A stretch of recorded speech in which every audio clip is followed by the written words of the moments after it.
Institute of International Affairs. My name is Martin Kragh, head of the Russia and Eurasia program at the Institute.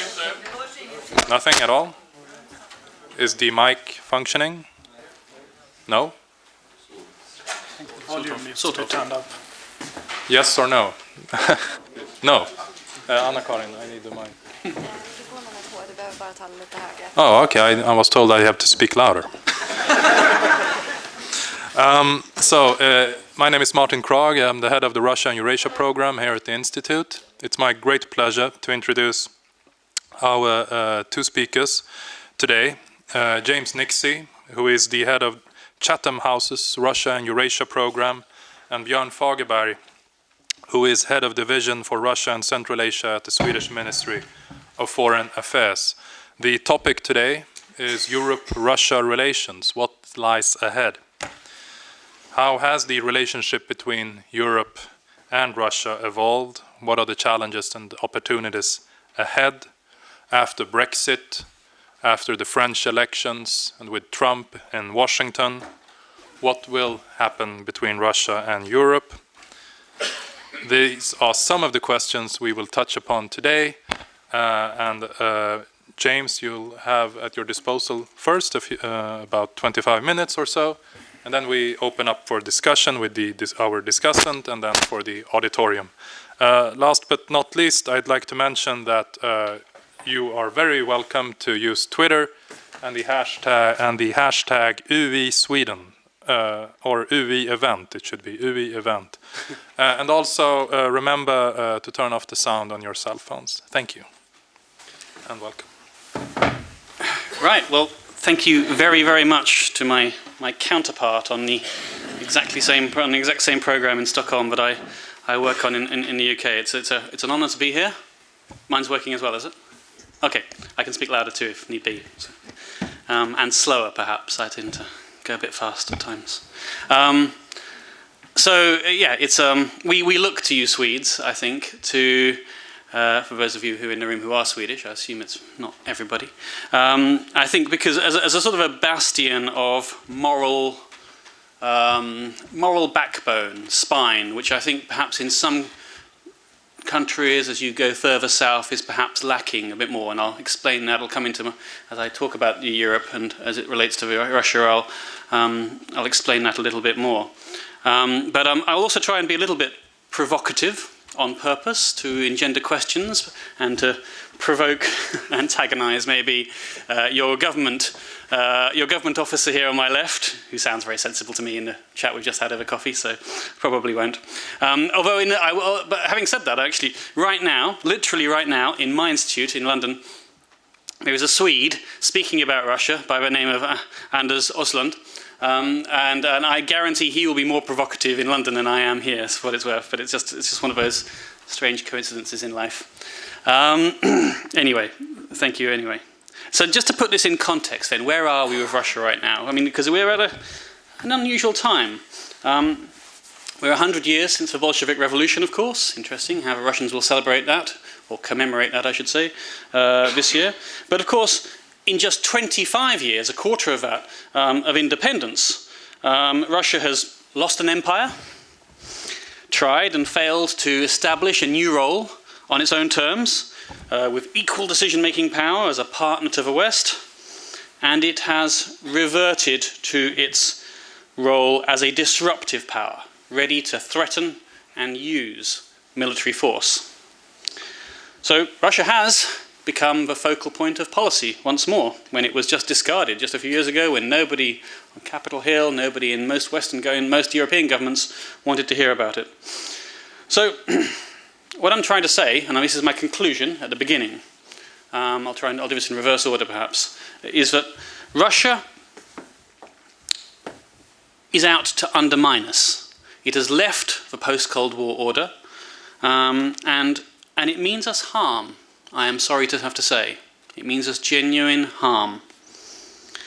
And I think that we need to draw, in the West, in Europe, the appropriate operational conclusions from Russia's intentions. It gives me no pleasure to say this. by which I don't mean we should be building bunkers in preparation for nuclear war, antagonizing, but I do think that we need to take the appropriate, and we can talk about this in more detail, the appropriate punitive and constrictive measures when Russia contravenes the boundaries of civilized normality as we understand them, both in Sweden and in the UK. And that does happen fairly frequently, as you may have noticed. I won't list them all, there's no need, that would take too long. But that's my conclusion. So, now, just very briefly before I do what Martin ordered me to do, which is talk about the EU a little bit more, then I do think it's worth exploring very briefly Russia's motivations and drivers, as think tanks like to say. Certainly, there are a lot of domestic drivers in Russia's foreign policy pronouncements and orientation. You've probably heard this before, so I'll race for it. You know, Russia needs an enemy, but the West bashing plays well with the masses in Russia. Election coming up in March 2018, as I'm sure you all know. But foreign policy adventures, especially in places which are taught as being historically Russia's or Russia's right to control them, they distract from problems at home and can be blamed on the West, of course. And that sort of indispensability of Russia that it proclaims helps with the continuation of a regime. And I think regime continuation, the survival of the regime, is all important in Russia right now. But there are other factors which are not domestically driven. Anti-Americanism is an obvious one. A genuine belief in Russia's specificity as a great power, its destiny as a great power. The genuine belief that the world should be run by a concert of great powers, just a few continents of great powers, if you like. And the genuine belief that the West has messed it all up and Russia can do a better job. So I just leave you with those as sort of brief explanations, an outline of what motivates Russia. Anyway, must do my job, must talk about Europe. So we should remember that the Russian economy is 14 times smaller than that of the EU. We're not talking about economic equals here. It's 8 times smaller than China and 16 times smaller than that of the US, incidentally.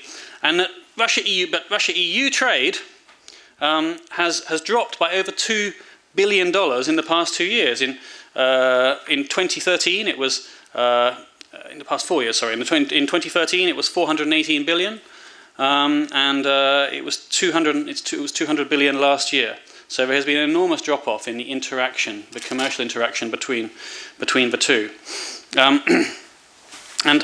and with that, you begin to hear more and more from the Russians that it no longer sees itself as part of Europe, that specificity I was talking about. And the evidence for this, it's not just my Russia bashing, none of this is. The evidence is that this comes from statements from senior Russians in public statements themselves and in private. If you talk to Russians now, they will tell you that they're not a part of Europe. And they never have been. I mean, not in the 20th century, the Soviet Union, and really even Peter the Great, of course. You did ask me to do a little bit of a background. Even Peter the Great built St. Petersburg as a window onto Europe, not to make Russia a part of Europe. He went to Europe, he got ideas from Europe, but he wasn't interested in making Russia part of Europe. That was not his ethos, and it hasn't been the ethos of any Russian leader ever since, not even Boris Yeltsin. Boris Yeltsin, for all his relative democratic credentials, for all his instincts, which were pretty on. But again, there were plenty of tensions, we forget this sometimes, between Russia and the West in the Yeltsin years, in the 1990s. I mean, I can talk about, Primakov's plane turning around over the Atlantic, the race to Pristina airport, at times Yeltsin threatened a third world war. That's Yeltsin. And Putin has taken this to a whole new level, as you know, with his brand of conservative nationalism. So, on the other hand, having just said that, there is another flip side to this argument, which is a little bit of a contradiction to what I just said, which is that Russia also claims that it is a standard bearer of true European values, civilizational values that Europe has somehow lost. I'll just quote Carl Bildt, so probably it's just a quotation that you already know, but Carl's ethos is that the Russian statement is that you've got the gays, we've got the guns. That is how he sums up the relationship between Russia and Europe. I'm sorry if you've all heard that before. Maybe he says it all the time, but I've certainly heard him say it a couple of times. So Russia is defining itself by its own sense of its own exceptionalism. And if you think my country is bad, and it is pretty bad right now, and I will talk about Brexit and the election that we have coming up next month, then the Russian desire to go it alone, I promise you, is infinitely stronger, and more importantly, it's deeper. Now,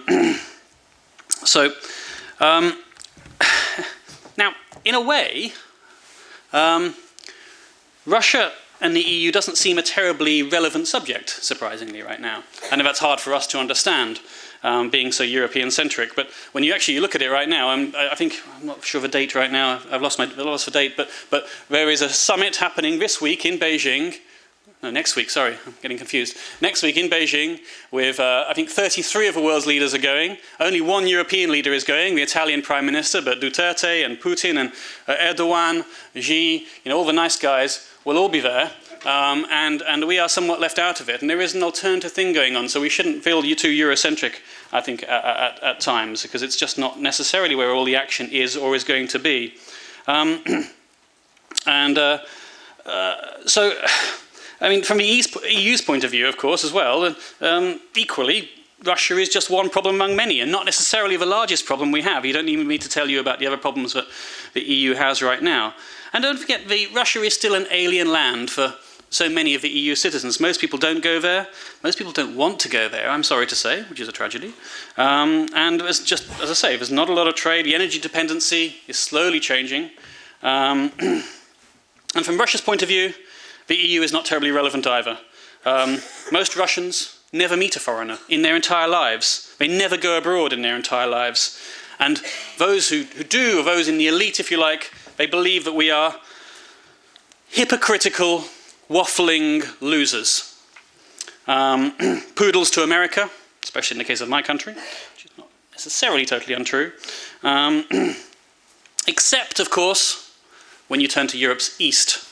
Then, suddenly, Europe becomes terribly relevant for everybody concerned. Well, except those in Europe's west, I suppose, perhaps. Not so much in Lisbon, but certainly in Central and Eastern Europe. Because in those countries, in Europe's east, then Russia is seen as an existential threat.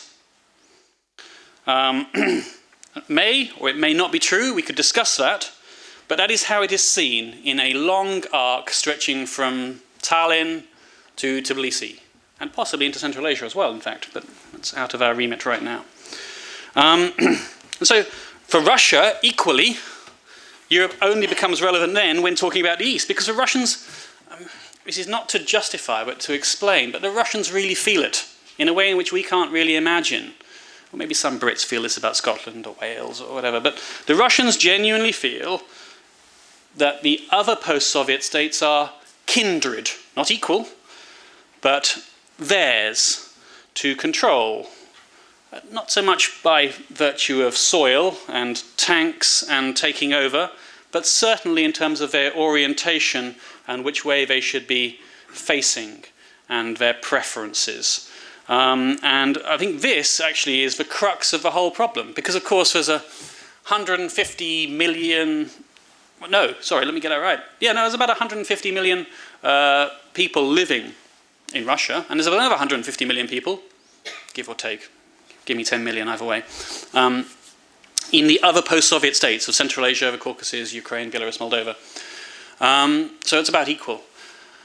And all of those countries, without exception, or rather, let me put this another way, none of those countries, without exception, want to be in any way controlled by Russia. I accept the fact that they may prefer Russian domination to, say, Chinese domination, given a choice in Kazakhstan, for example. But they all, now that they are also 25 years old or so, they all want to do what all 25-year-olds do and leave home, and younger than that, obviously, and go their own way. And that is the sort of a tide that Russia is fighting against, if you like. And you can't, like King Canute, you can't push against that tide. That's Russia's true long-term battle, really, because it can never win the hearts and minds of those other 150 million people. So that's what I mean about sort of irrelevance of the EU and the existential threat part of it. Now, I'll just go into a couple of countries, the two most important ones, which are Germany and the UK. Germany is obviously important, and the UK is less important, but I'll explain why. Now, the Germany-Russia relationship is the key relationship, apart from the US one, which is slightly out of our remit, although maybe it'll come into questions, and that's just fine. But I'm not specifically going to talk about it. But I mean, I think we're into some interesting and dangerous waters right now, not least because of a Germany-US relationship, where if you look at the body language between Putin and Merkel, it's extremely worrying. Although actually they have been calling each other more of late, and in fact it may be improving a little bit. But I think with Germany not being able to meet its defence commitments that the US is demanding of it means that actually Germany is in some trouble when it comes to the election and the coalition against it. And of course, with Russia's new, should we call it a new? Yeah, let's call it a new tactic of manipulating elections, having learnt what it can do. We need to go. I mean, I'm not really going to talk about this as far as the US is concerned, unless specifically asked. But then Russia will certainly start to do what it possibly can to change what will be a very close election, I think.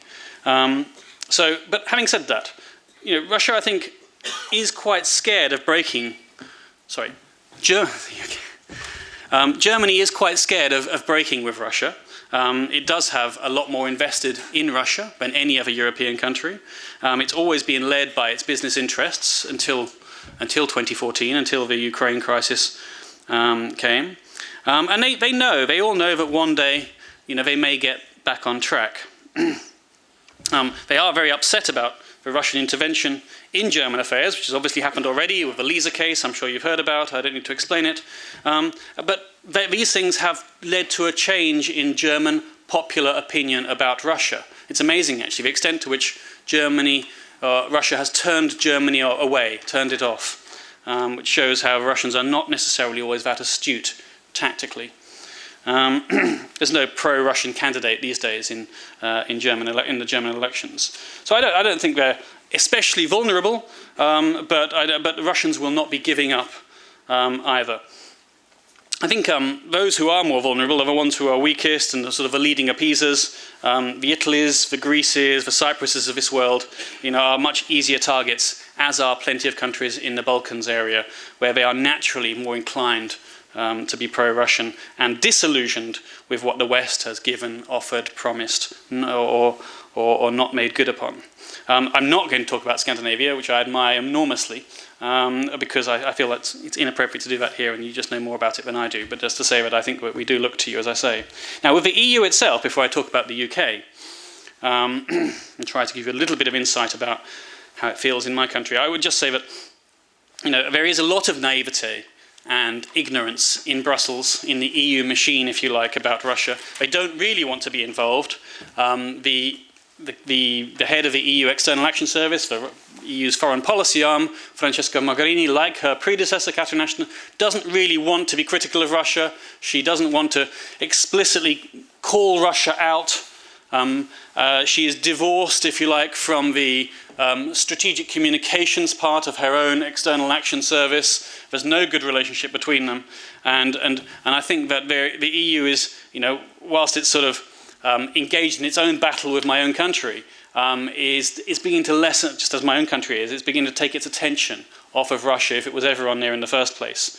So the EU machine is, again, a little bit like Germany, always looking for a way back in, always talking about partnership and cooperation, because that's what diplomats do, of course, I'm sorry, but without really perhaps necessarily looking at the cold, hard facts of the matter.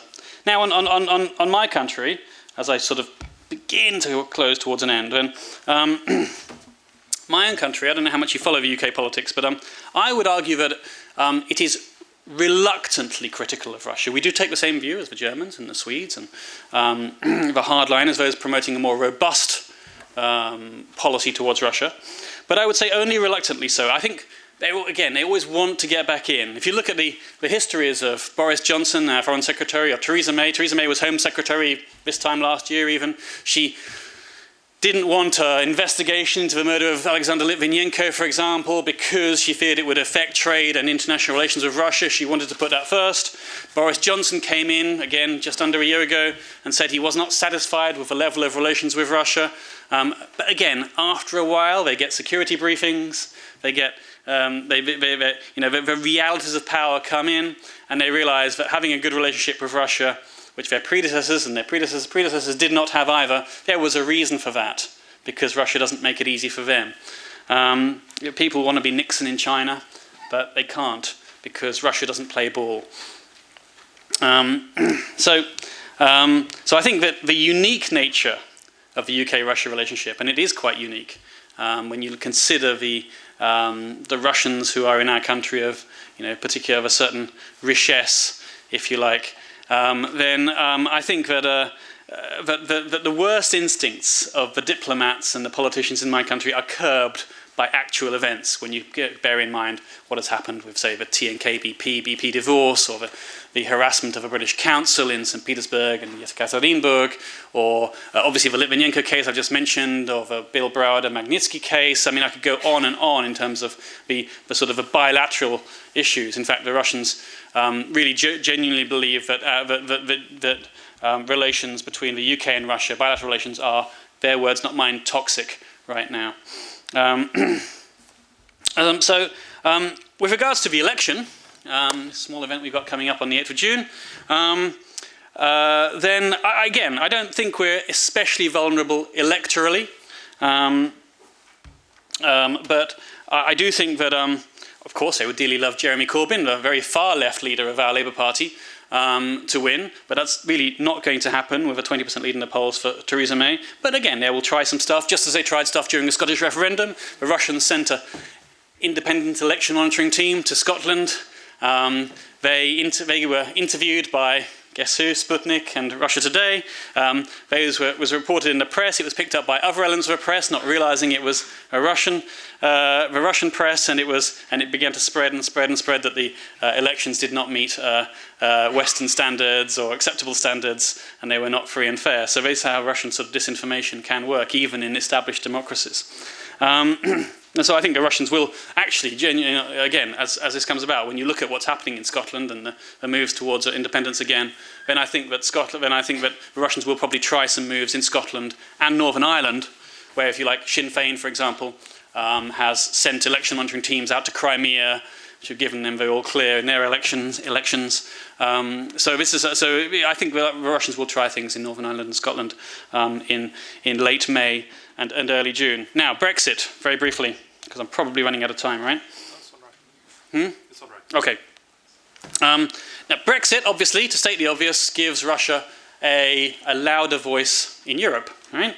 But more than that, if you ask me, I think the UK, I can't tell you how much the UK is massively distracted by Brexit right now. It is sucking up all of the oxygen in policy-making circles. People are being moved out of ministries. You have no idea how lucky you are. Moved out of ministries to deal with a situation which we've never had to deal with before. But that combined with Brexit, I think, it reinforces the disintegrative processes that are already at work in the EU elsewhere. We're just adding to it substantially. And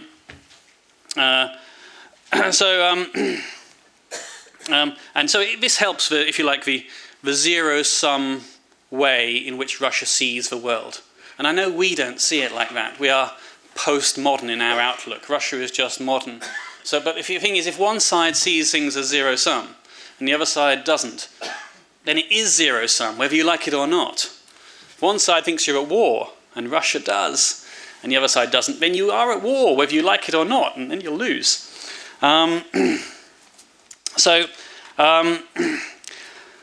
So in that context, it was a mixture of sort of amusement and despair. But again, I heard my foreign secretary again saying that Vladimir Putin is toxifying the image of Russia with its actions in Syria, as if it wasn't toxic before, with all the crimes and misdemeanors we've seen since, say, 2000 really, and before. Russia doesn't really have an image problem. It has a problem with norms and values, which are simply not the same as ours are, and a more blasé attitude to the value of human life. So my conclusion, again, to repeat my conclusion, is that I hesitate to say it in a way because it just sounds so difficult, but I just think there can be no cooperation partnership with a country that has such diametrically opposed views, unless of course we want to submit to them. And that's fine if you are willing to sacrifice those 150 million people to a Russian sphere of influence. But so I genuinely believe we don't need a long-term plan. We need a flexible plan, because Russia is also very flexible in its approach. It ebbs and flows, or ramps up and eases down the pressure in which it puts other countries on. So we need to be flexible, and we need to be much clearer about what we say and what we mean, because Russia, to its credit actually, has been very clear about what it wants. Anything I've said about Russia really is pretty much in the Russian foreign policy concept, in its security doctrine, is espoused by the leaders. And again, the ones you meet in Stockholm and the ones I meet in London are not the nicey ones. Honestly, I swear to you that the 10 or 15 or so are in Putin's immediate circle. They are not the nicey ones. They're the hardliners.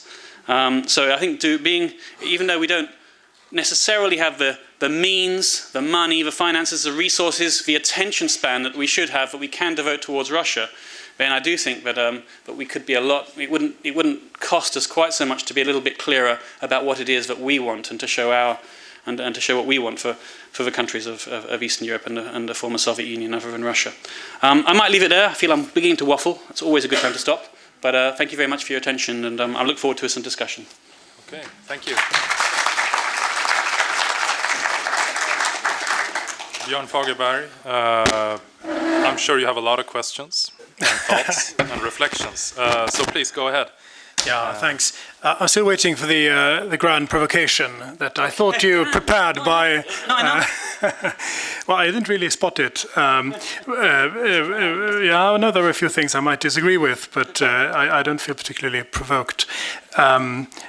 I thought you prepared for something grand when you started out by talking about Sweden's foreign policy, or Sweden as a bastion of moral backbone and spine. That's how we like to think of ourselves. Obviously, it's very nice to hear. But on a more serious note, as pertains to Russia, and because that is, of course, a comment on our Russia policy.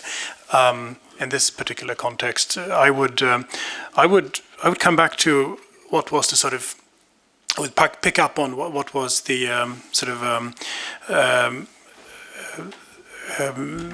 the point that you sort of came back to during the latter part of your speech, which was that these policies on our part are driven. They're not pursued because we dislike Russia.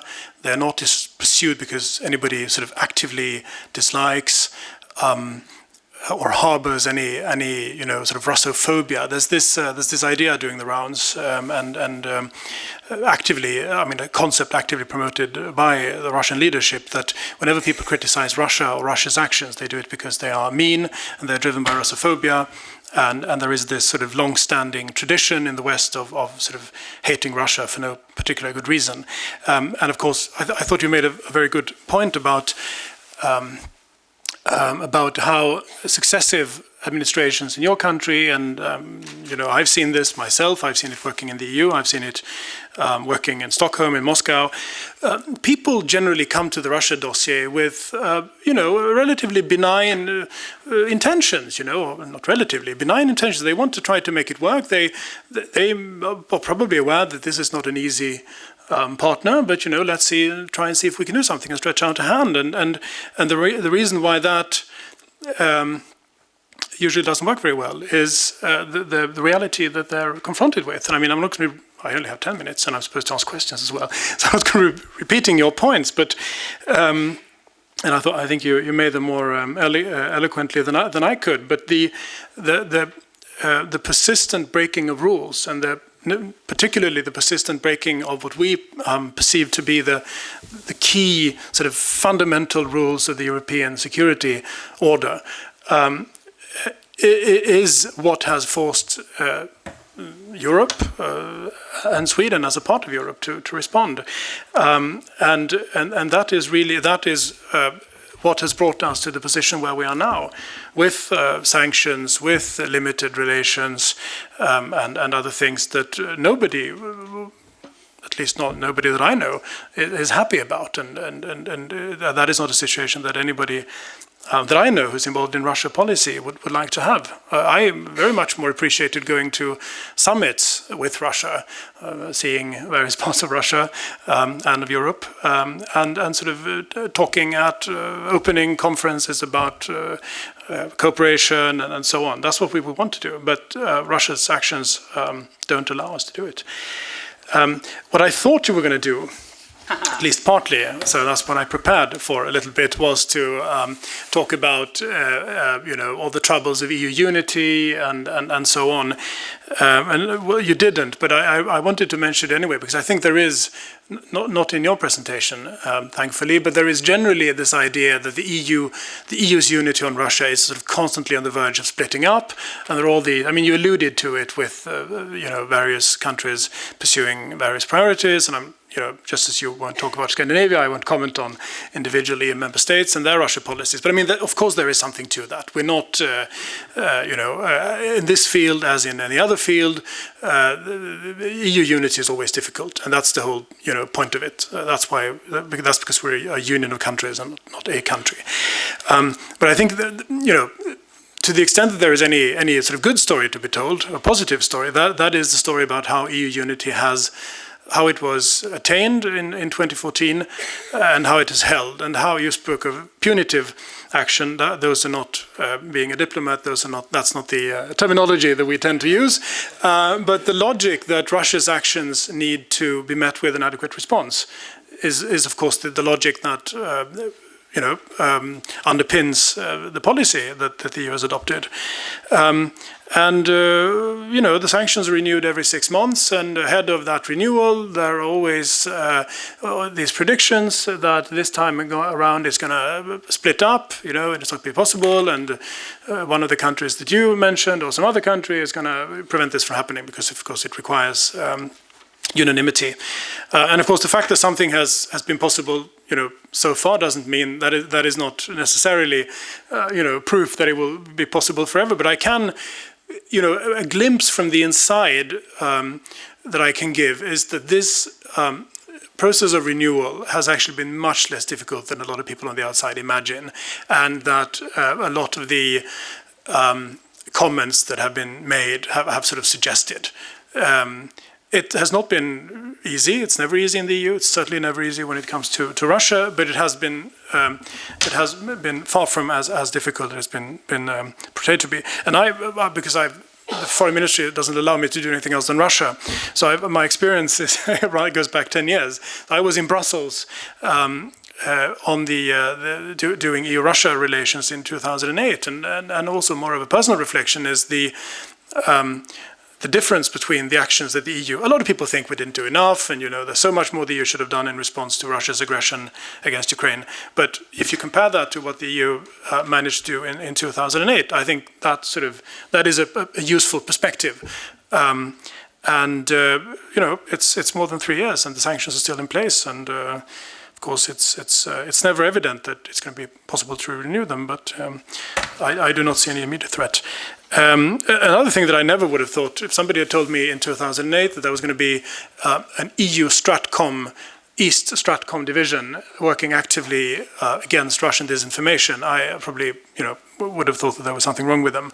Of course, there was much less Russian disinformation in 2008 as well. So of course, there's a reason for that. But again, that is that's a success story is a strong word, but that's it's proof of the fact that the EU is actually capable of doing something when it feels collectively either threatened or sort of when there is a sufficiently strong common sense feeling that the fundamental principles are under attack.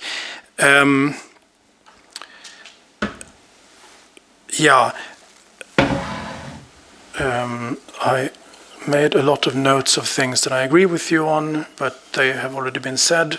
This is what you expect me to say. It's a bit of hyperbole, I presume, when you say that there's naivete and ignorance in the EU machinery. The EU machinery is huge, and Russia is in some way or another handled by, I guess, most of the directorates general. They have some sort of relation, collaboration. I'm sure there's ignorance and naivete somewhere in that huge machinery, as there is in any machinery. My impression from recent meetings and in Brussels and interaction with EU colleagues is not what's guiding it. I mean, the reason, if somebody feels that the EU's response is too feeble, the reason is not naivete.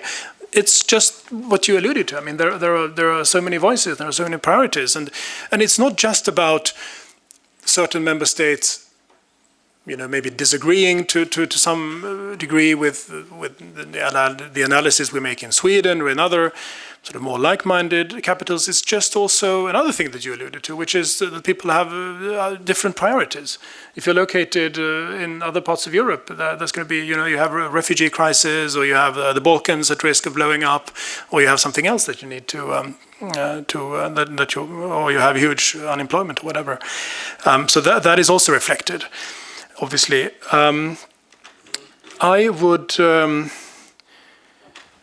I would finish by saying something about, we were asked, or at least in the invitation said something about sort of challenges and opportunities, as you're always asked to comment on.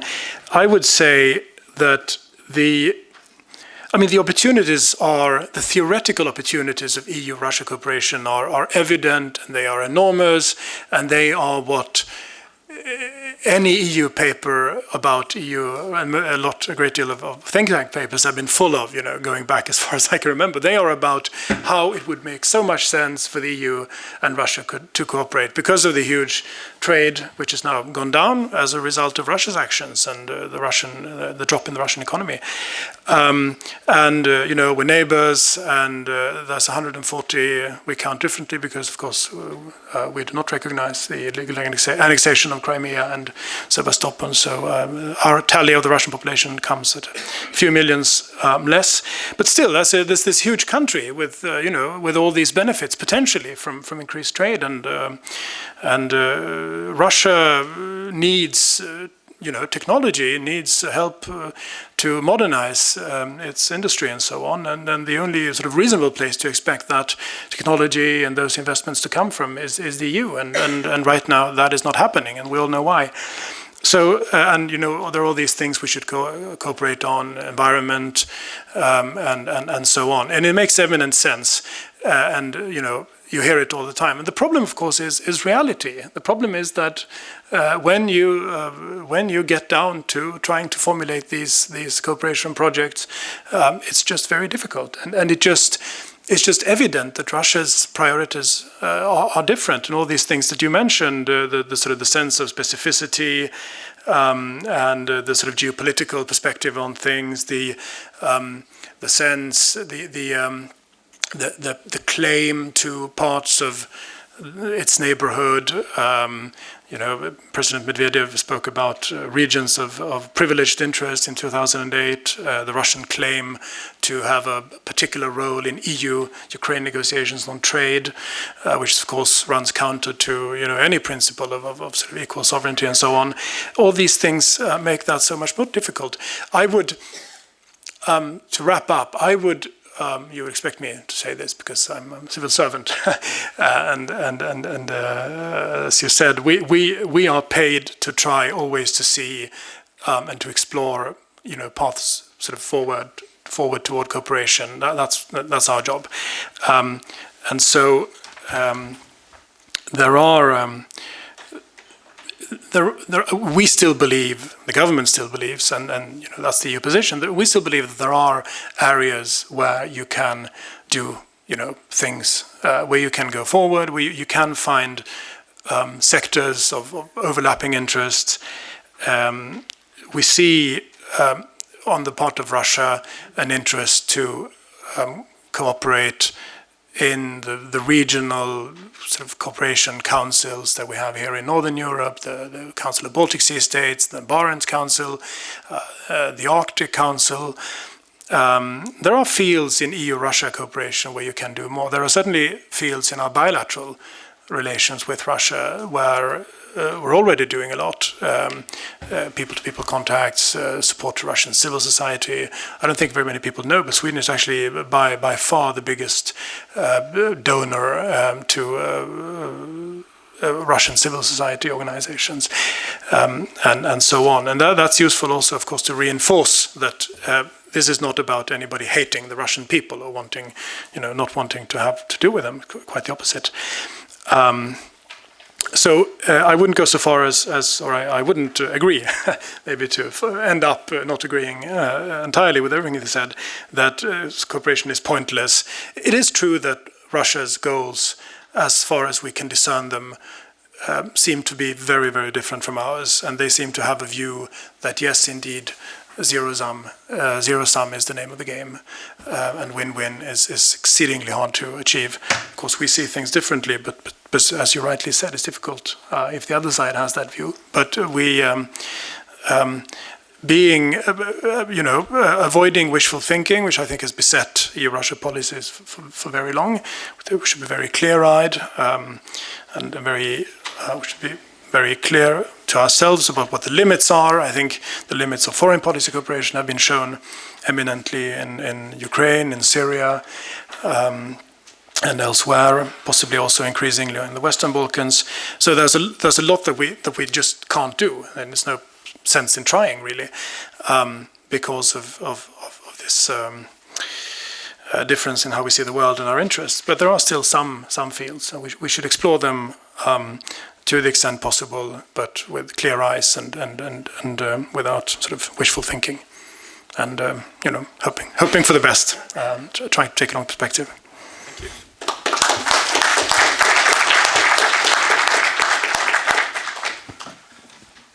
Before we open up for discussions, I'll just like to ask perhaps the first question.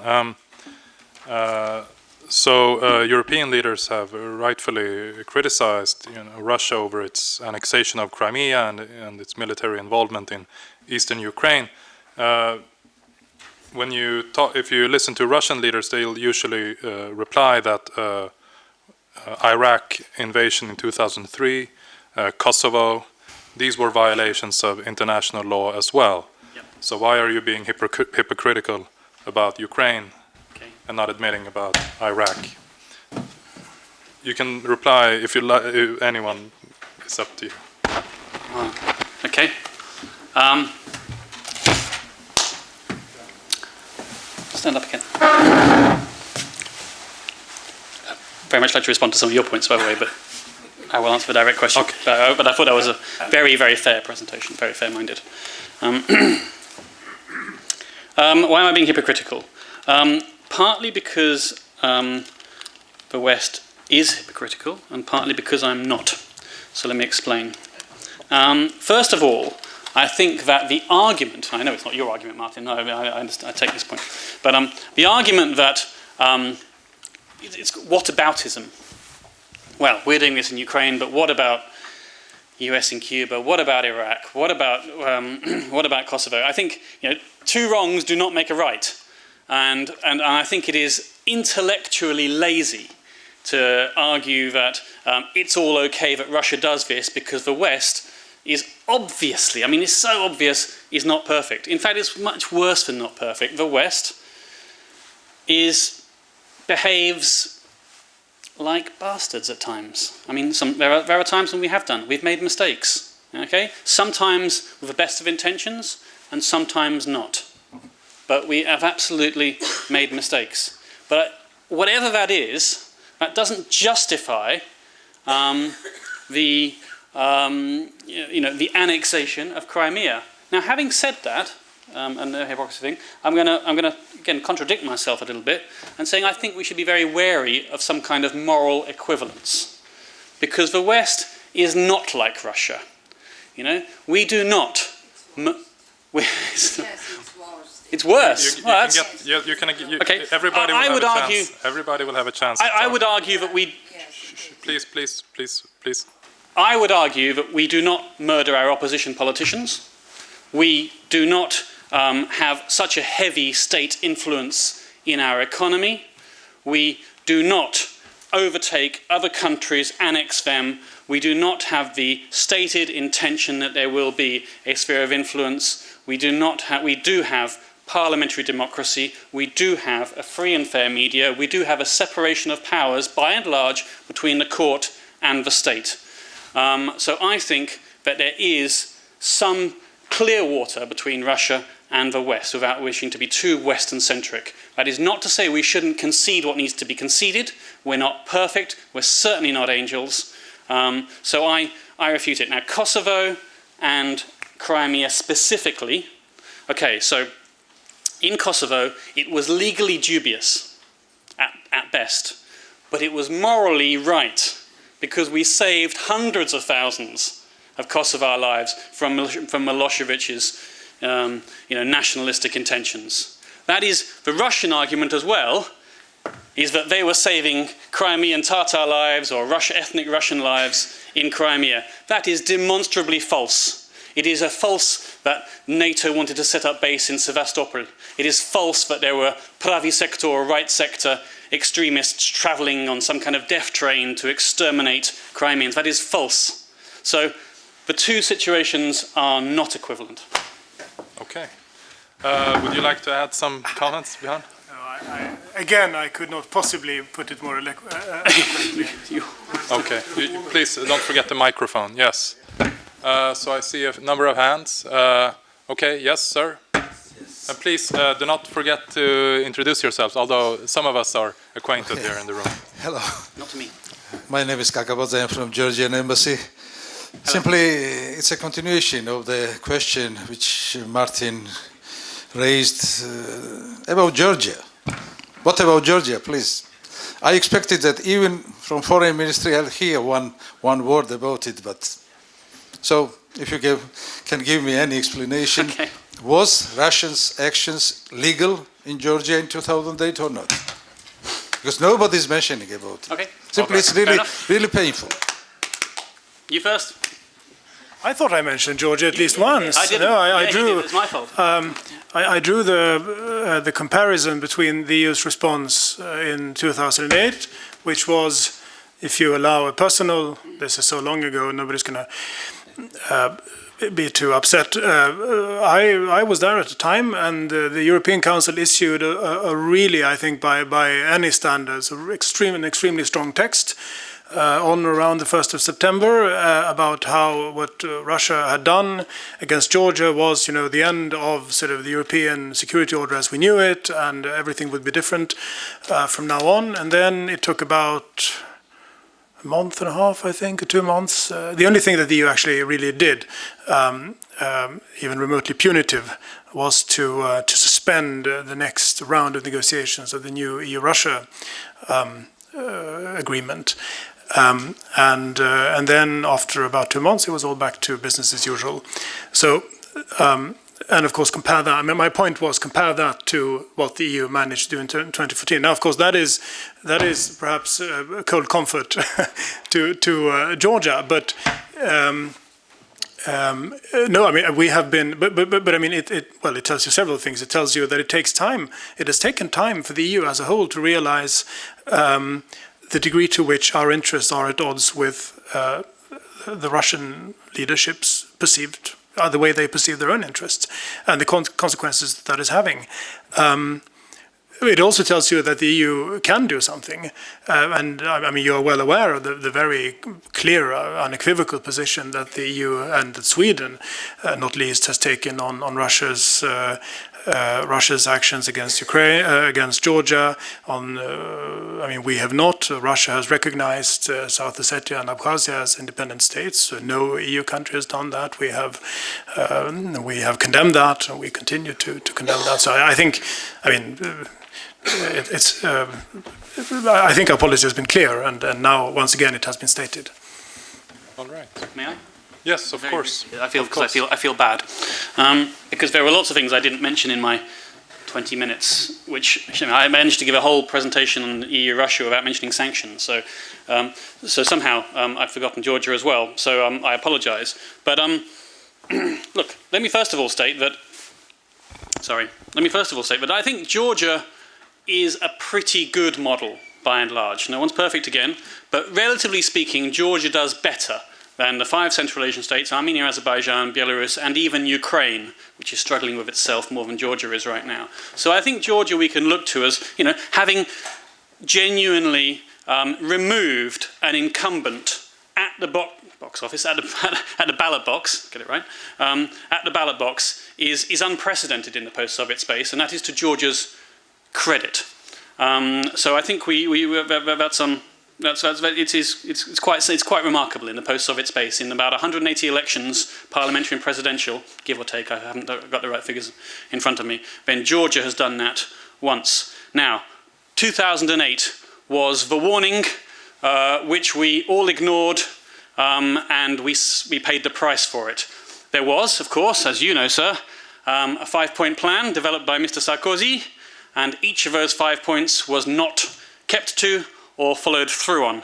And that weakness that we showed then is part of a reason, it's not the only reason, but what we see, what happened in Ukraine. But now, I must say, in minor disagreement perhaps, that I think there are questions to be answered still on what happened on the night of the 7th of August 2008 when Mikhail Saakashvili, the former president, did launch rockets into North Ossetia, and the extent to which that was an unprovoked attack. I don't believe it was unprovoked, by the way, I think it was provoked. But the fact that he did it anyway, I think, does leave certain questions there. But that does not justify the annexation of approximately 20% of Georgian territory, which the European Union has conveniently forgotten all about. So anyway, I apologise. Okay, we have a question. My name is Kjell Lundqvist. This is really hypocrisy, everything you are saying. What is going on, what are your country doing just now? The Saudi Arabia Air Force is now, with the help of the British government, bombing Yemen every day.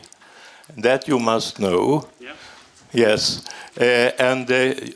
Obviously you find this as a good action, or why do you not protest on that? Second question, how do you think that the United Kingdom's, NATO's and European Union's aggressive policy towards Russia will lead to a better world? Explain that, please. All right. Sure. Okay. Yeah. I can do it. Yep, sure. Look, I mean, that is really, but I have to tell you, a little bit off of my topic when you're talking about British government actions in the Middle East. I would just refer you to my previous answer, which is that, we are no angels. I'm pretty sure that you're...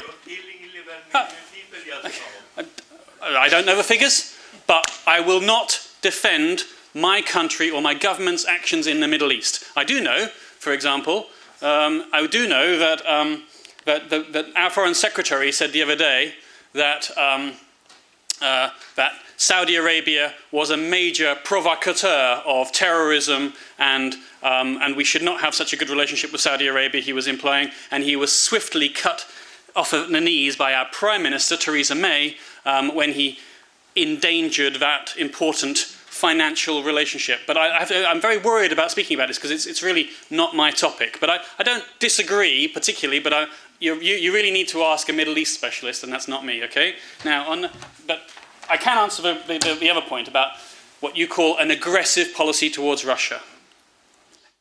I don't think it's aggressive. I think that we do not, I think every leader in Europe would wish for a different leader other than Putin, but that is not the same as regime change. We do not engage in regime change. We do not instigate colour revolutions as the Kremlin claims. And I think that the policy towards Russia, and this is just going on to something you said, I mentioned the word punitive, and I know diplomats don't like to do so, but when Russia contravenes rules which it has signed up to, the Helsinki Final Act, the Paris Treaty, then I think that there does need to be some form of retaliatory action. And so sanctions, they are put in place not to change, they don't have the power to take Russia out of Crimea, out of eastern Ukraine. They're not powerful enough to do that. But sanctions are demonstrative. They are symbolic. They say that we are unhappy with this behavior. It contravenes the boundaries of normal international relations. And I think that that is not aggressive. I think it is responsive. And it should be flexible and adaptive. And we should be able to ebb them and flow them, to ramp them up and ramp them down, according to Russian actions. But I just don't see it as aggressive, because it goes back again. Your point on Russophobia was very well taken. I can't imagine anybody who is Russophobic. Russophobic to me means racist. It means you don't like somebody because they are Russian. That is extraordinary. I can't imagine how that could possibly be true. And I think the mistake that we make sometimes as analysts, or I make it sometimes, so I'm guilty, is by saying Russia when I mean the Kremlin. Okay? And I mean the actions of the Kremlin elite, because Russia is not a monolith, and I think we need to support civil society, which is embattled, and which probably gets the tag of foreign agent now that you give them all that money, by the way. They've got it already, yeah. some of them. But it's not it. Having said that, by the way, there is a slight problem with what I've just said, which is that, of course, Vladimir Putin's support is about 82%, give or take. It's quite significant. And especially in foreign policy, it takes an exceptionally liberal Russian to believe that Russia should not be in Crimea or in eastern Ukraine. That is very much not the norm. So actually, Russian foreign policy, particularly towards the post-Soviet space, is widely supported by the majority of the Russian population at all levels of the demographic, at all ages. And that does worry me a little bit. So, last question, please. Anke Schmidt-Veldsman, EU researcher looking at Russia here at the Institute. I wanted to push you a little bit because looking forward, looking ahead, both of you, I would like your comments on where you see the UK vis-à-vis the European Union's policy towards Russia positioning itself after the British exit from the European Union. And to you, Björn, how is that actually going to affect Sweden and the Swedish policies looking ahead? With regard to sanctions, with regard to Ukraine, with regard to the stronger posture, even in the United Nations Security Council. Thank you. I don't mind.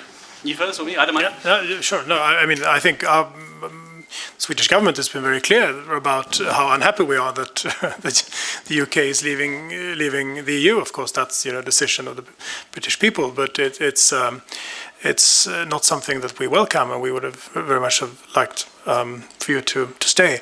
And specifically, it will have many implications in various fields, and foreign policy is one of them, and Russia is a subfield of that.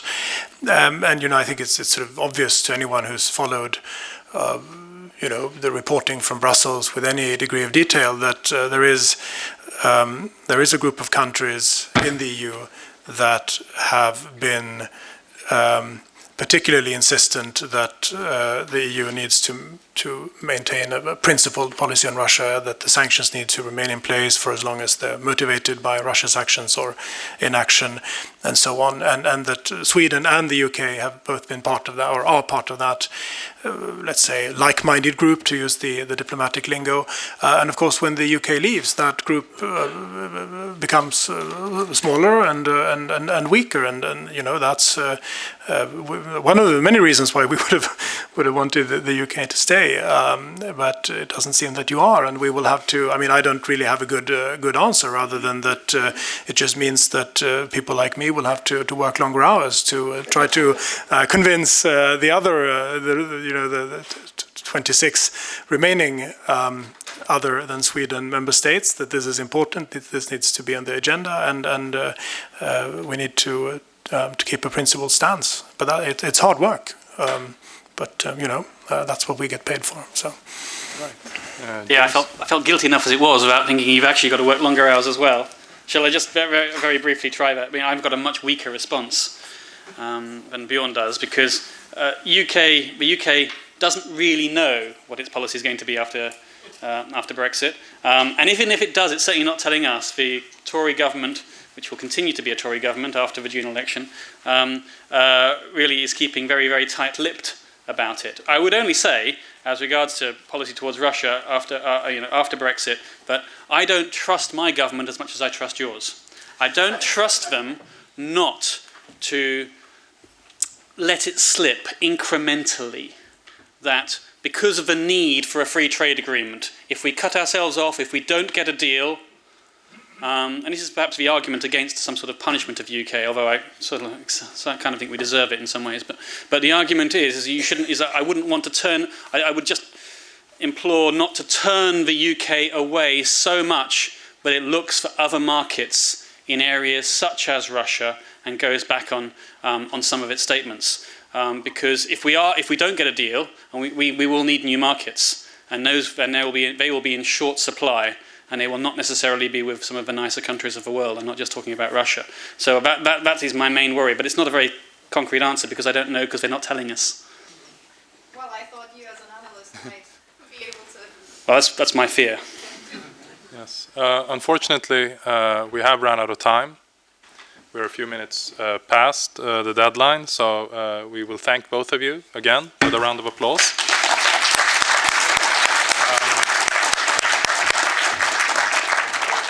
And on May 31st, I can announce we will have a seminar on Russia-US relations with Lilia Shevtsova, who will come and join us from Moscow. Very good. And so please join us then.